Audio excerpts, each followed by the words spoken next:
chers collègues, merci au laboratoire AbbVie pour l'invitation pour parler des spondylarthropathies axiales non radiographiques. Je tiens à m'excuser un peu pour la voix qui est enrouée. Je vais essayer de faire de telle sorte à ce que ça arrive au fond de la salle. Alors,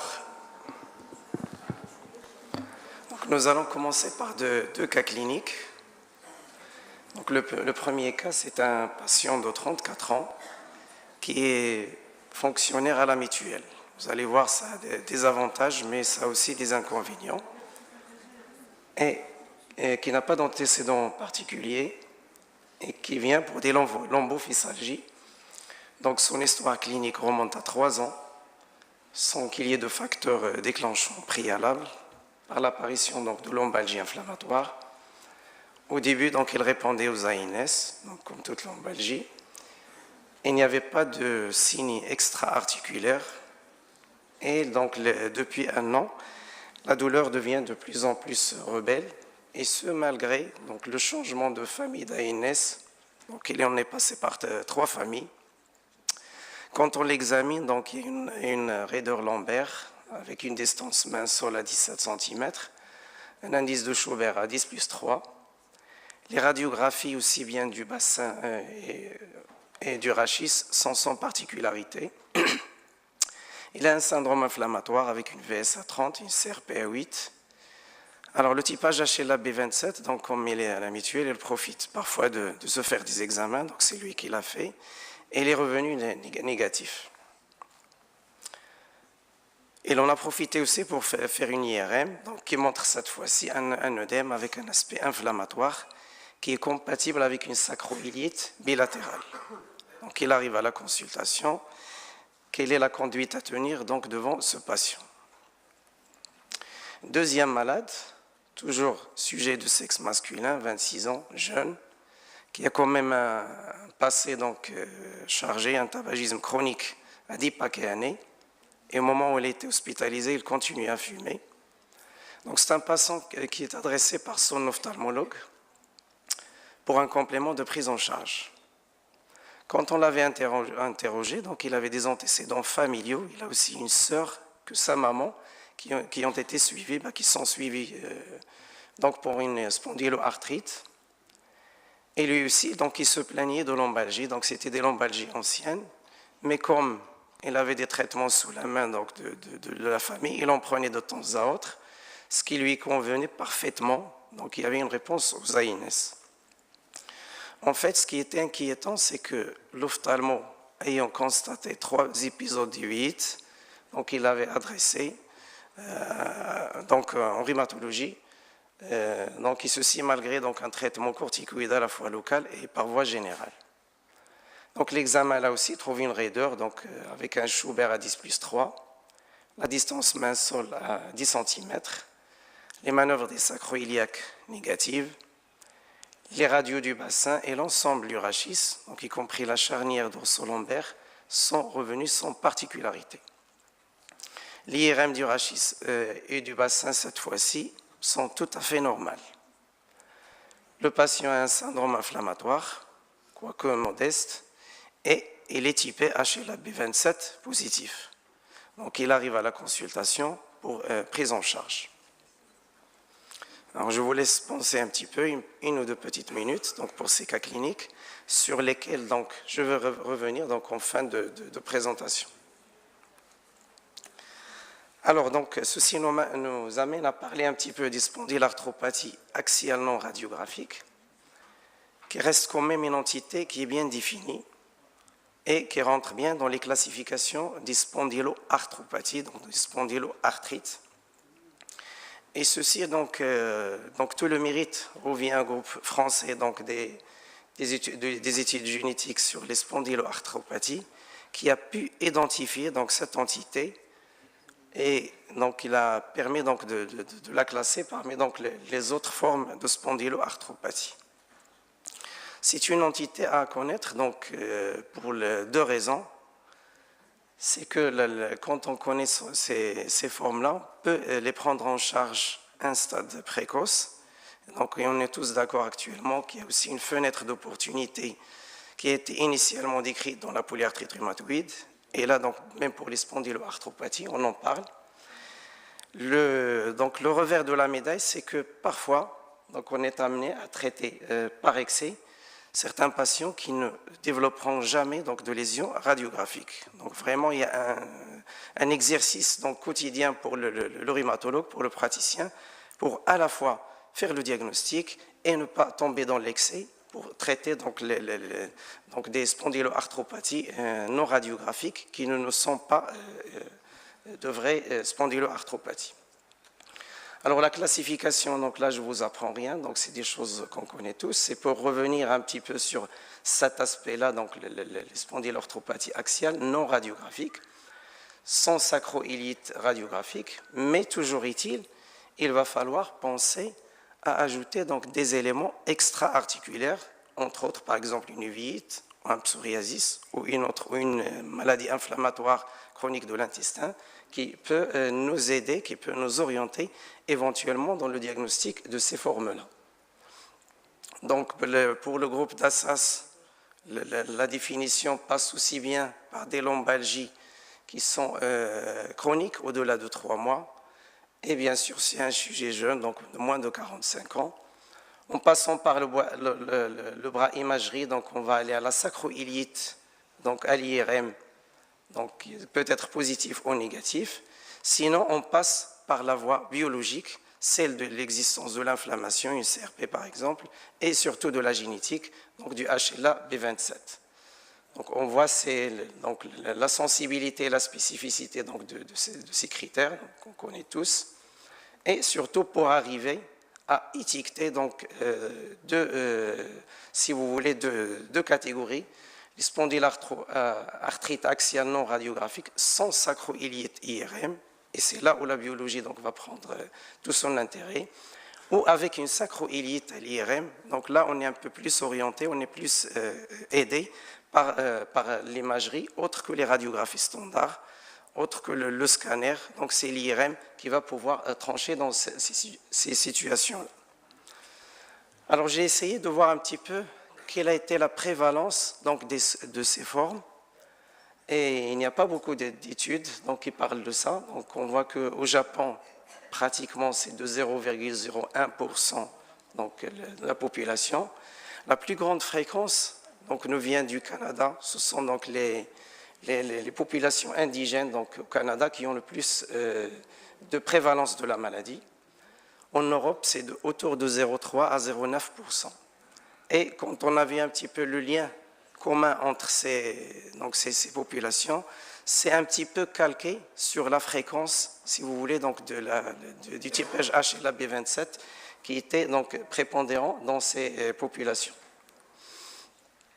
Alors, est-ce qu'on peut considérer donc, les spondylarthropathies axiales radiographiques comme un état pré-radiographique, ou bien ce sont donc une entité bien différente qui fait partie donc, de grands spectres des spondyloarthropathies.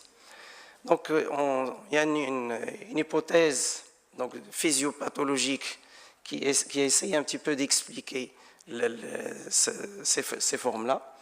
Et on est tous d'accord pour l'apparition d'une spondyloarthropathie, que ça passe par la combinaison de la génétique et une prédisposition génétique avec certains facteurs d'environnement qu'on commence à connaître de plus en plus, qui fait qu'il y a une inflammation donc, qui va à un certain moment apparaître.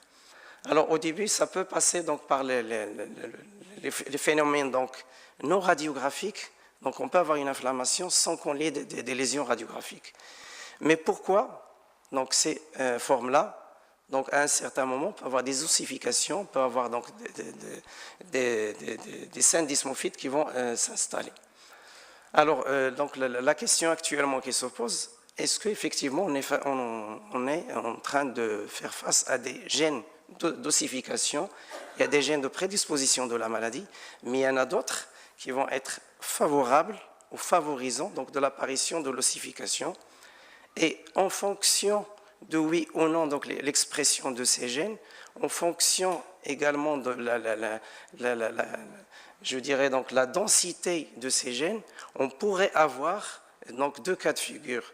Soit c'est une ossification précoce qui va donner une spondyloarthrite précoce, et là on va se retrouver avec la fameuse donc, image de Bombo et la sacroiliite stade 4, donc on voit donc, les formes très évoluées, ou bien cette expression donc, de gène d'ossification va être plus ou moins importante, et dans quel cas on pourrait avoir un autre profil évolutif, celui donc de spondyloarthrite qu'on voit évoluer à bas bruit, qu'on va évoluer très lentement et qu'on a tous l'habitude de voir. C'est des évolutions sur une vingtaine d'années, une dizaine d'années au moins pour pouvoir avoir des ossifications. Donc c'est une voie qui reste très plausible et donc très convoitée, surtout à ce noyau-là. Il n'y a pas que ces gènes d'ossification, il y a toujours l'intrication donc de facteurs d'environnement. Nous citons par exemple que le tabac, on peut citer donc le microbiote, donc le problème infectieux intestinal ou intestinaux aussi. Donc il y a pas mal d'éléments qui peuvent concourir à passer de telle forme, donc à activer éventuellement l'apparition de ces ossifications. Alors l'absence de ces gènes, donc va entraîner donc le fait que les spondyloarthrites axiales non radiographiques vont rester non radiographiques. Donc là, c'est actuellement l'hypothèse qui a été avancée. Hier, donc, Philippe Gaudin parlait donc d'une voie royale pour pouvoir stopper. Donc là aussi, donc, on peut penser éventuellement à arrêter donc, le phénomène, ou du moins diminuer donc, le profil évolutif dans ce sens-là.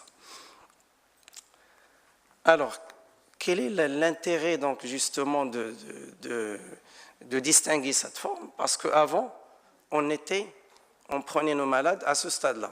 D'ailleurs, même pour la demande d'un remboursement, la demande d'une biothérapie, on nous exigeait donc les radiographies, mais finalement, on prenait les malades à un stade tardif.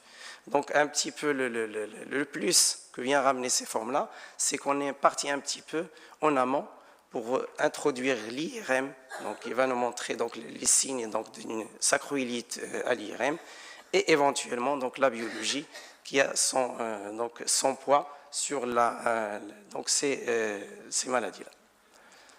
Alors justement, parlons d'IRM. Donc là, la problématique commence un petit peu à devenir un peu difficile. Est-ce que nous avons donc des images qui sont spécifiques, qui sont pathognomoniques d'une sacroiliite donc à l'IRM?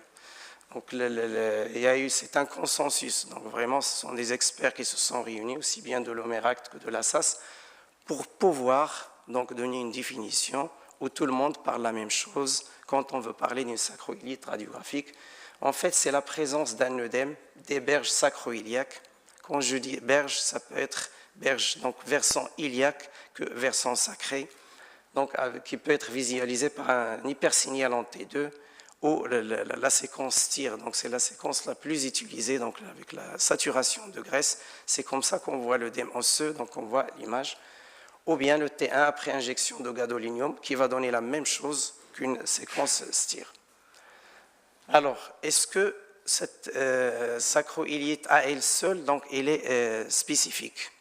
Malheureusement, donc il n'est pas spécifique à 100%, mais par contre, si on a donc la possibilité de trouver une érosion, donc là, l'association d'œdème, donc qui est témoin d'un œdème osseux avec une érosion, vous voyez, ça augmente la spécificité à 90%, donc on commence à être un peu plus rassuré donc sur le plan du diagnostic quant à l'IRM dans ces spondylarthropathies non radiographiques.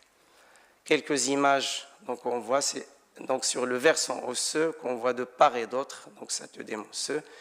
Parfois, on peut avoir donc des images d'anthésite, des images de capsulite, donc en intra-articulaire, mais ce qui est vraiment reconnu, ce qui est défini, c'est l'existence donc de l'œdème osseux à ce niveau-là.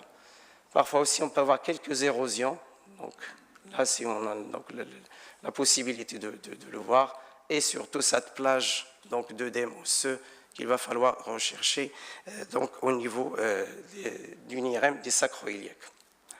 Alors, tout à l'heure, on a vu que l'IRM était, chez un de nos patients, était négatif. Est-ce qu'il va falloir refaire l'IRM? Est-ce qu'on a donc la probabilité ou la chance, en refaisant l'IRM, quand on a un tableau évident, un tableau évocateur de spondyloarthrite ou de spondyloarthropathie, de refaire l'IRM, donc éventuellement voir que ça c'est positif. En fait, il y a cette étude-là donc, qui n'est pas très ancienne, où ils se sont posé l'indication de refaire l'IRM et voir un petit peu l'apport de ces IRM quand ils sont négatifs. En fait, ce qui ressort de cette IRM, c'est que quand on a un HLA-B27 qui est négatif et quand il s'agit d'une femme, donc on a moins de chances d'avoir la positivité de l'IRM. Par contre, quand on a affaire à un sujet de sexe masculin avec un HLA-B27 qui est positif, le fait de refaire une IRM au bout de 2 ans, ça augmente la probabilité à 70% d'avoir donc une IRM avec un œdème osseux, donc témoignant d'une sacroiliite. Alors, est-ce que quand on a une IRM qui est négative, on va demander une IRM du rachis? Est-ce que ça a un impact? Est-ce que ça a un plus par rapport au diagnostic donc, dans ses formes axiales non radiographiques? Là aussi, il y a une étude donc, qui a été faite, publiée dans l'Annal of Rheumatic Disease, où ils se sont intéressés à avoir donc, des patients de moins de 50 ans et dans lesquels il y avait 50 spondyloarthrites non radiographiques, 33 spondyloarthrites ankylosantes et 47 lombalgies. Donc, ils ont essayé de combiner entre l'IRM du bassin et l'IRM du rachis pour voir si on a un plus par rapport au diagnostic quand on demande une IRM du rachis. En fait, ce qui s'est passé, c'est que même les patients qui étaient IRM positifs pour les sacroiliaques, le fait de demander une IRM du rachis n'apporte pas un grand plus quant au diagnostic, c'est autour moins de 6% des malades. Mais le problème qui s'est posé, c'est que en demandant des IRM du rachis, il y avait des malades qui ont été faussement diagnostiqués positifs pour une spondyloarthrite, alors qu'ils n'étaient pas. C'était purement des lombalgies communes, avec un signal, avec un flash, et malheureusement, ils ont été intégrés dans cette catégorie-là. Alors, qu'est-ce qu'on va demander à cette IRM du rachis? Donc, quels sont les éléments sémiologiques qu'on va chercher, qu'on va demander? Là aussi, c'est toujours des consensus donc, entre l'ASAS et l'OMERACT qui essaie un petit peu d'expliquer parce que le problème n'est pas aussi facile, et en disant que pour que ça soit retenu, une IRM rachidienne positive, pour parler d'inflammation, il faudrait au moins 3 spondylites antérieurs ou postérieurs sur au moins 3 sites. Donc, vraiment, il faut comptabiliser les sites et que ce soit compatible avec la spondylite antérieure, la fameuse spondylite de Romanus qu'on voit donc comme au stade de début de la pathologie. Alors il y a un exemple ici, vous voyez donc donc on peut compter si vous voulez. Et puis si nous avons donc ce signal qui est un peu vertical, c'est encore plus évocateur, donc ça nous retrace un petit peu le trait d'ossification qui va se voir dans cette pathologie-là. Mais de l'autre côté, donc on peut avoir donc des discopathies dégénératives qui peuvent aussi donc avoir un signal, et c'est là où le problème se pose. Donc c'est là où il va falloir vraiment avoir une discussion entre donc, aussi bien rhumatologues que radiologues, mais des radiologues qui font plus de l'ostéo-articulaire pour pouvoir éventuellement donc, asseoir le diagnostic. Alors, quelles sont les particularités donc, de ces spondyloarthropathies non axiales par rapport aux spondyloarthrites habituelles? Donc, hier, il y avait un travail qui était bien fait par l'équipe de nos amis de FES, où effectivement, il y a certaines différences, il y a certaines distinctions qu'on peut voir. Alors, pour les spondyloarthropathies non axiales non radiographiques, il y a moins d'hommes, donc ça touche moins d'hommes. Et le syndrome inflammatoire n'est pas aussi élevé. Donc le score radiographique, il y a peu ou moins d'érosion. Et aussi, donc, il y a moins d'inflammation à l'IRM. Ça, c'est on compare vraiment, si on fait la comparaison binaire entre les deux.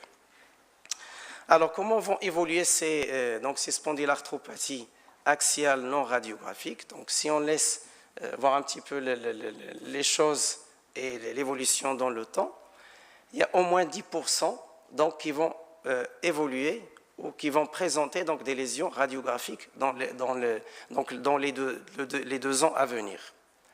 Ce chiffre donc, va être multiplié par 2, donc il va être passé à 20%. Pourquoi? Parce que quand on a d'autres éléments qui vont un petit peu se surajouter, entre autres l'apparition d'un syndrome inflammatoire, si on a une CRP qui est élevée, si on a donc une inflammation à l'IRM, le tabac, donc ça a été prouvé donc, par toutes les études que c'est un facteur d'aggravation. Les tabagiques font plus de spondyloarthrite sévère que les non-tabagiques, et bien sûr le patient de sexe masculin. Est-ce qu'il y a des rémissions avec ces formes-là? Quand j'ai vu, c'est très très très rare, pour ne pas dire exceptionnel. Il y a quelques papiers donc, avec des cas isolés où on a retrouvé donc, certaines rémissions avec ces maladies. Il y a certaines études de Syrie aussi qui ont montré que le profil évolutif donc, de ces spondylarthropathies non axiales pourrait se faire vers une authentique spondyloarthrite ankylosante. Parfois, pratiquement le 1/5, c'est un autre diagnostic, donc il va falloir rester attentif à les images qu'on voit, aux interprétations qu'on nous envoie pour les IRM. Et bien sûr, l'identité va être conservée pour certaines formes. Pratiquement, vous voyez, c'est 20% qui vont rester spondylarthropathie, donc axiale non radiographique dans cette étude. Il y en a une autre étude aussi, donc, pour des malades qui sont venus pour des lombalgies chroniques, mais que l'IRM dysacroiliaque était positif. Là aussi, la même chose. Donc, on va avoir une évolution vers une spondyloarthrite ankylosante. Et au fil des temps, il y a d'autres malades aussi qui peuvent se surajouter, mais il y en a d'autres qui vont rester non radiographiques. Donc, ça va continuer sur la même lancée que tout à l'heure. Alors, l'évaluation, donc là, je ne vous apprends rien, c'est calqué sur les spondyloarthrites axiales. Donc, il n'y a pas vraiment d'éléments nouveaux, il n'y a pas de particularité. De même que pour l'évolution de la maladie, l'activité de la maladie, donc c'est la même chose, c'est les mêmes scores qu'on peut utiliser pour aussi bien les spondyloarthrites non radiographiques que radiographiques. C'est regroupé dans le spectre donc, des spondyloarthrites axiales. Alors pour le traitement, donc ça aussi ça a été montré hier, donc pour la mise à jour des recommandations, vous voyez que pour les formes axiales, donc nous avons vraiment un point de départ et un point d'arrivée. On ne passe pas par les 10 mars, donc ça c'est des choses que vous connaissez très bien. Donc ce sont les anti-inflammatoires non stéroïdiens et après donc on est sur la biothérapie, donc on est sur le traitement par biothérapie. Alors qu'en est-il justement de l'impact ou des effets des anti-inflammatoires non stéroïdiens sur, sur ces formes-là? Est-ce qu'il y a une différence par rapport aux spondyloarthrites, soit bien radiographiques ou non radiographiques? Donc il y a cette étude-là, qui a colligé une centaine de patients, où il y avait donc la moitié de spondylarthrite non radiographique que de 50 spondylarthrites authentiques, qui étaient actives avec un base D supérieur à 4. Et soit ils n'avaient pas d'anti-inflammatoires non stéroïdiens, ou ils prenaient des AINS, mais à dose incomplète, donc à dose insuffisante, et qui étaient naïfs pour les anti-TNF.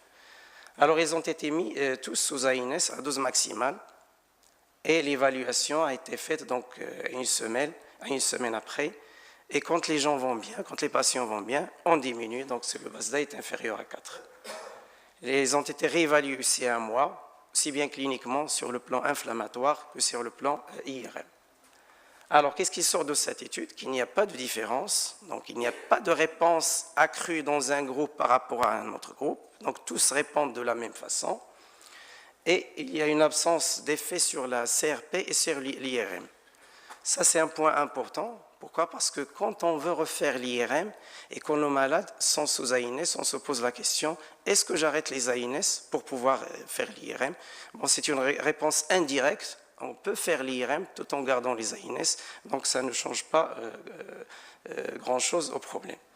Et puis, donc, 44% donc, des patients avaient été toujours actifs, donc un base d'AI qui était supérieur à 4, et qui étaient candidats donc, au traitement anti-TNF. Donc il n'y a pas de différence quant à la réponse AINES pour les deux formes. Alors, quand on a une sacroïlite, quand on a une inflammation locale, et d'habitude pour les formes périphériques, on est plus tenté sur le traitement local, donc avec une synovite par exemple, un genou, on va avec un traitement local et on a un bon résultat. Là, la question il s'est posée justement, j'ai une inflammation, j'ai une sacroïlite avec un signal d'un œdème osseux donc à l'IRM, est-ce que le fait de traiter localement, ça va donner un plus dans ces formes-là? Et j'ai trouvé cette étude-là qui vaut ce qu'il vaut, mais c'est une étude qui s'est intéressée donc, à une infiltration, une sorte de synoviorthèse biologique, entre guillemets. Donc c'est d'infiltration de l'infliximab qu'ils ont utilisé dans les articulations sacroiliaques et ils ont évalué sur le plan clinique, radioclinique et IRM. Il y avait 37 patients donc, de spondyloarthrite axiale non radiographique et qui étaient récentes, duraient moins d'1 an, qui ne répondaient pas aux AINES, avec une IRM qui était positive. Alors, ils avaient injecté 20 mg d'infliximab dans chaque articulation sacroiliaque et ils ont fait une réévaluation à la 12e semaine et à la 24e semaine. Donc, ils avaient des scores, donc une amélioration sur la douleur, la raideur lombaire, le BASDAI, le BASFI, la CRP, mais il y avait une amélioration de l'œdème qui n'était pas significative sur l'IRM. Donc, les réponses ASAS 20 donc pour tous les patients. Il y a même des réponses qui ont été à ASAS 40 pour la majorité des patients. Bon, ça reste une éventualité, mais on ne peut pas s'arrêter à un seul papier. Je pense qu'il va falloir plus d'études pour le confirmer. Alors, arrivant au traitement biologique habituel qu'on a l'habitude de faire, est-ce que ces formes non radiographiques ont donc une particularité? Est-ce qu'elles doivent être traitées de la même façon que les autres formes qu'on a l'habitude, ou bien il y a des particularités qu'il faut prendre en charge? Donc, d'ores et déjà, on peut dire que c'est une expression différente d'une même maladie, donc ça va être pris au même titre d'égalité que les spondyloarthrites radiographiques. Il y a une similitude dans l'activité de la maladie, la douleur, la qualité de vie, et ce sont donc les arguments qui vont faire qu'un traitement anti-TNF doit avoir la même efficacité, la même tolérance pour les deux formes de spondyloarthropathie. Donc, nécessité des biologiques pour les deux, et la question qui se pose, est-ce que ces anti-TNF, ils vont inhiber, ils vont limiter donc les progressions radiographiques? Alors, ceci nous amène, donc on va passer quelques études rapidement, donc à parler de l'indication, si vous voulez, de l'adalimumab. Donc, je ne vous mets pas l'AMM là, je sais que vous connaissez, c'est juste pour qu'on se justifie une fois quand on prescrit auprès donc, des organismes payeurs et de préciser exactement axial sévère sans signe radiographique, parce qu'on nous exige parfois les radiographies, on nous exige donc l'imagerie, donc on peut les voir. Alors, donc, il y a deux études donc, qui ont comparé, si vous voulez, l'indication de l'adalimumab dans ces spondylarthropathies non axiales. Et vous voyez, donc, les résultats, ils parlent d'eux-mêmes. Quand on compare le placebo par rapport à l'adalimumab, à la semaine, donc, le S12 et à S52, donc, tous les malades ont été mis sous adalimumab, donc on rattrape. Donc, ceux qui n'étaient pas répondeurs, ils vont être répondeurs. La deuxième étude, donc, qui est l'étude Ability, donc, qui était une étude, là aussi, donc, ce sont des sujets, c'est une étude randomisée, donc, double aveugle, groupe placebo, groupe adalimumab, et là aussi, donc, une partie, donc, double aveugle jusqu'à la deuxième semaine, et puis, donc, on ouvert au-delà, et on voit, donc, l'apparition. Alors, pour les malades, là, ils ont été un petit peu scindés en deux groupes, en fonction de oui ou non, y a-t-il une IRM qui était positive avec le HLA-B27? Donc, les résultats là aussi donc, font parler d'eux-mêmes, donc une efficacité, et même là c'était sur la réponse ASAS 40 versus placebo. Alors d'autres éléments aussi, donc il y a un impact sur la CRP et sur le plan donc, de l'imagerie, donc il y a une amélioration des scores IRM, mais qui n'est pas très, je dirais, très significatif. Concernant la tolérance, donc là aussi pour l'ensemble des effets secondaires, on ne voit pas de différence. Donc il y a une tolérance qui est bonne quand on compare l'adalimumab par rapport au placebo. Alors je reviens un petit peu au cas clinique. Donc le premier cas, donc le diagnostic ne fait pas de doute. Donc on a un sujet jeune donc avec des lombophésalgies et bien sûr donc inflammatoire qui ne répond pas aux AINS et avec un syndrome inflammatoire.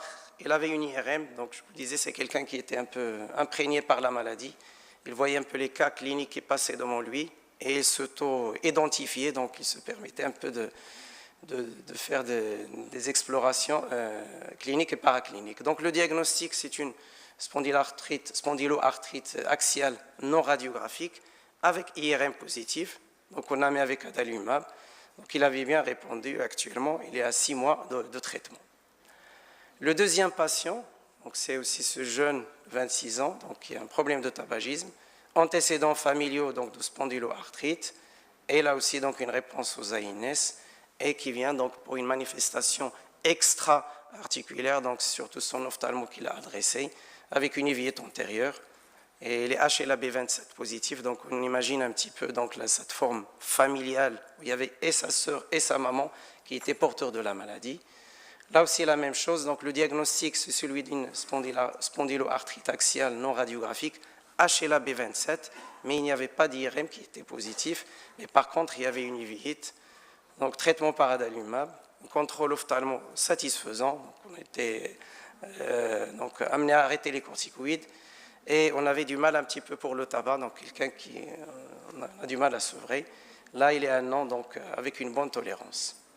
Alors pour conclure, je crois que je suis dans les temps, Monsieur le Président. Donc les spondyloarthrites axiales non radiographiques, ça reste une entité bien individualisée et qu'on doit donc connaître, qu'on doit regrouper différemment, qu'on doit bien définir. Il est à différencier donc de groupes les spondyloarthropathies indifférenciées dont on ne connaissait pas vraiment l'issue, ou bien d'éviter de les prendre pour un état pré-radiographique d'une spondyloarthrite. Donc d'où l'intérêt de l'IRM qu'on doit certainement faire entrer dans nos prescriptions. La biologie aussi, que ce soit la génétique, le syndrome inflammatoire. Donc les anti-inflammatoires restent la base du traitement et parfois malheureusement quand ils ne sont pas efficaces ou ils ne sont pas inopérants, donc les anti-TNF sont d'un grand apport. Et on vient de voir que l'adalimumab nous a rendu service pour ces 2 patients. Et je vous remercie pour votre attention.